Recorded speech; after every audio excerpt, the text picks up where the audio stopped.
আসলে আমি যেই বিষয়ে কথা বলতে চাচ্ছি আপনাদেরকে যদি ভেঙে ভেঙে বুঝাইতাম তাহলে আপনারা যদি বুঝতে পারেন রাত্রে ঘুমাইতে পারবেন না। ট্রান্সজেন্ডার ইস্যুটা তো একটা মারাত্মক ইস্যু। কারণ আমি এই বিষয়ে 6 বছর পিএইচডি করেছি ন্যাশনাল ইউনিভার্সিটি অফ সিঙ্গাপুরে, এবং আমি দেশে এসে কাজ করতেছি। দেশে আসছি 2012 সালে। ব্র্যাক ইউনিভার্সিটি শিক্ষক ছিলাম, এবং ব্র্যাক ইউনিভার্সিটির বলতে হচ্ছে এখন এখানে আমার কাছে সন্দেহ হচ্ছিল দে আর ডুইং সামথিং, যেটা এখন এই যে বই পুস্তকে আসছে। সেই জন্য আমি চাকরি ছেড়ে দিয়েছিলাম। চাকরি ছেড়ে দিয়ে ইন্ডাস্ট্রিতে চলে গিয়েছিলাম, ইনসেপ্টাতে অনেক স্ট্রাগল করেছি। দেশে আসার পর পাবলিক হেলথ নিয়ে রিসার্চ করি। আমাদের দেশে মিডিয়া খুব বায়াসড, একপাক্ষিক, যার কারণে পৃথিবীতে কি হচ্ছে ওই জিনিসগুলো বলে না। যেহেতু মিডিয়া এই এজেন্ডার পক্ষে সরাসরি, তার প্রমাণ হচ্ছে নর্থ সাউথের ঘটনা ঘটলো, আমাকে জঙ্গি ট্যাগ দেওয়া হলো। আমি দেশের জন্য, দেখেন আমি এত পড়াশোনা করেছি, আমি সিঙ্গাপুরের নাগরিক ছিলাম, ওইটাকে ক্যান্সেল করেছি বাংলাদেশে ফোকাস করার জন্য। এই কোভিডের মধ্যে অস্ট্রেলিয়ার সরকার আমাকে ইনভাইট করেছিল তাদের নাগরিক হওয়ার জন্য, কেননা আমার রিসার্চ ব্যাকগ্রাউন্ড আছে, যোগ্যতা আছে। কিন্তু আমি দেশের কথা চিন্তা করে, এবং এই দেশেই যেন আমার মৃত্যু হয়, কবর হয়, এই কারণে আমি ওইটা ক্যান্সেল করে দিছি। তার মানে এই যে আমি যে এত কাজ করতেছি, আমাকে বানাই দিল জঙ্গি। আমি একজন একাডেমিশিয়ান, বাংলাদেশের সবাই জানে যে আমি রিসার্চ করি এবং থ্যালাসেমিয়া একটা রোগ আছে, এটা নিয়ে কাজ করতেছি। যেই মতবাদ প্রতিষ্ঠা করতে আমেরিকার বা ইউরোপের 70 বছর লেগেছে, আর আমাদের দেশে গোপনে, আমাদের অজ্ঞতা সুযোগে এটা আইন পর্যন্ত চলে আসছে, এবং এই বছর নাকি পাশ করবে। আরো ডেঞ্জারাস, 7ম শ্রেণীর বইয়েতে শরীফার গল্প আসছে। আমার আগের বক্তা বলে গেলেন যে মনে মনে নারী, মনে মনে পুরুষ। এটা কিন্তু আরো ব্যাপক জিনিস। আমার এই ফিল্ডেই পিএইচডি। আমি ফিশ লেভেলে কাজ করেছি, মাছের মধ্যে মেয়ে মাছগুলো ছেলে হয় কিভাবে, ওটা পৃথিবীর কেউ জানতো না। ওইটা নিয়ে 6 বছর খাটাখাটি করেছি। তার মানে যে ট্রান্সজেন্ডার রূপান্তরে ওই এক্সপার্টিস আমার আছে। ওই এক্সপার্টিস প্লাস পাবলিক হেলথ ওয়ার্ল্ডে রেয়ার, ওয়ার্ল্ডে এরকম এক্সপার্টিস কম আছে, বাংলাদেশে তো একাই।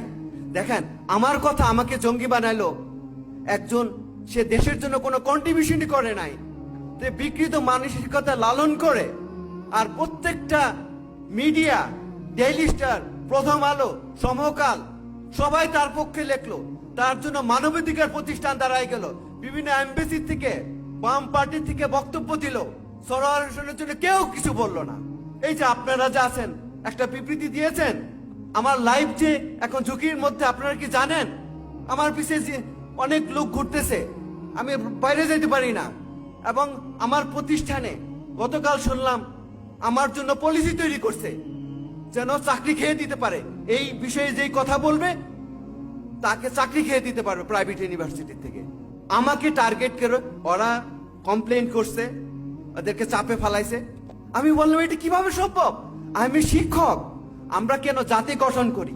আমরা চাই সাস্টেনেবল সোসাইটি হোক। আমরা কি চাই একটা অসুস্থ সোসাইটি হোক? এই অসুস্থ সোসাইটি দিয়ে কি বাংলাদেশের অস্তিত্ব থাকবে? তাহলে কেন আমাদেরকে কথা বলতে দেওয়া হচ্ছে না? দেখেন এই ইস্যু নিয়ে যখন কথা বলতে গেলাম, সবাই বলল যে ভয় করে, পুলিশ ধরে নিয়ে যাবে। আচ্ছা, এখানে পুলিশ ভাই, গোয়েন্দা সংস্থার লোক তো অবশ্যই আছেন, সাংবাদিক ভাইয়ের আছেন। আপনারা কি চান আপনার এত আদরের সন্তান ছেলে বলল আমি মেয়ে হয়ে গেলাম, মেয়ে ছেলে হয়ে গেলাম, আপনি কি সহ্য করতে পারবেন? আপনার পরিবারের যে মানসিক যে বার্ডেন তৈরি হবে, এটাকে সহ্য করতে পারবেন? আপনি কি চাবেন যে আপনার বংশধারা ব্যাহত হোক? তাহলে এটার জন্য তো ভয় হবে কেন?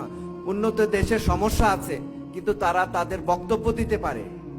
মিডিয়া তাদেরকে জঙ্গি ট্যাগিং দিয়ে আপনাকে উঠাই নিয়ে যাবে না বাংলাদেশের মতো।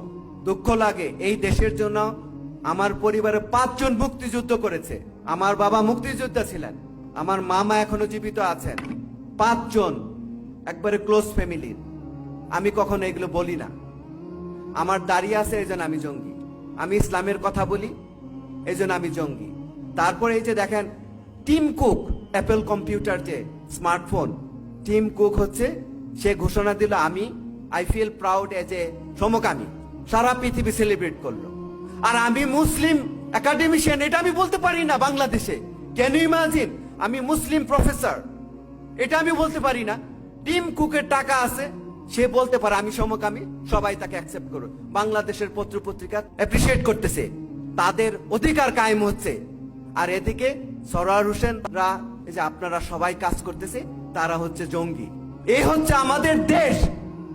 এই দেশের জন্য আমার বাবা ফাইট করেছে, আমার চাকরি চলে গিয়েছে, আমার জীবন বিপন্ন, কিন্তু কেউ আমার পাশে দাঁড়ায় না। আমার কি পরিবার নাই? আমার কি ছেলে মেয়ে নাই? আমি কি কেউ ক্ষতি করেছি? আপনারাই ক্ষতিগ্রস্ত হবেন, আপনাদের বংশ দ্বারা হয়ে যাচ্ছে। আর এটা আমাকে বলতে দেওয়া হচ্ছে না। আমি তো একজন এক্সপার্ট, আমার কথা তো কেউ শুনে না। আমাকে উঠাই নিয়ে গেলে কেউ তো আসবে না।